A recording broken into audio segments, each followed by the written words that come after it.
तो दोस्तों हमने इसकी ये बॉल हटा दी है। अब जो जितना भी पानी आएगा वो इसमें डायरेक्ट इसमें भी आएगा 2 मिनट में। जब ये फुल हो जाएगी तब ये ओवरफ्लो के माध्यम से इससे इसमें भरेगी। आप वीडियो में बने रहिए, मैं अभी आपको इधर से भी दिखाता हूँ।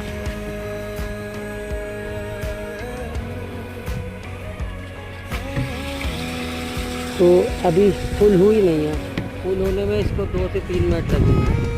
तो जैसे उधर भरती है मैं आपको दिखाता हूँ।